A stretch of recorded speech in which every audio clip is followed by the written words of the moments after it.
অনেকে আছে অতীতের কষ্ট ভুলতে চায় না, ভুলতে পারে না। কেউ আপনারে ধমকি দিছিল, কেউ আপনার সাথে খারাপ আচরণ করছিল, কেউ আপনারে গালি দিছিল, অনেকে এটারে পেলে পুষে অন্তরে বড় করে রাখে, আছে না নাই?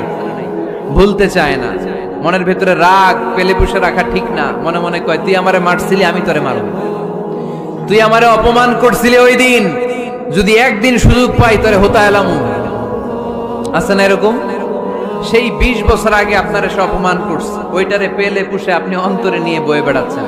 আর এই হিংসা ক্ষোভ যদি রাগ ভিতরে রাখেন, এটা আপনারা জ্বালায় দেয় ভিতরে, জানেন? আর যদি আপনি ক্ষমা করে দেন, একেবারে ঠান্ডা। জানেন এই ফর্মুলা আপনারা? এজন্য রাগ, ক্ষোভ, হিংসা কখনো অন্তরে পুষে রাখতে নাই।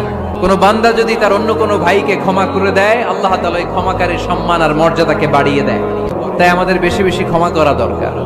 অনেকে আছে অতীতের কষ্ট ভুলতে চায় না, ভুলতে পারে না। কেউ আপনারে ধমকি দিছিল, কেউ আপনার সাথে খারাপ আচরণ করছিল, কেউ আপনারে গালি দিছিল, অনেকে এটারে পেলে পুষে অন্তরে বড় করে রাখে, আছে না নাই?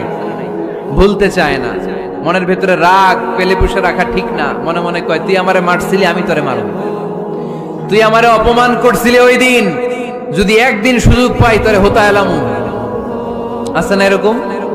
সেই 20 বছর আগে আপনারা সব অপমান করছে, ওইটারে পেলে পুষে আপনি অন্তরে নিয়ে বয়ে বেড়াচ্ছেন। আর এই হিংসা ক্ষোভ যদি রাগ ভিতরে রাখেন, এটা আপনারা জ্বালায় দেয় ভিতরে, জানেন? আর যদি আপনি ক্ষমা করে দেন, একেবারে ঠান্ডা। জানেন এই ফর্মুলা আপনারা? এজন্য রাগ, ক্ষোভ,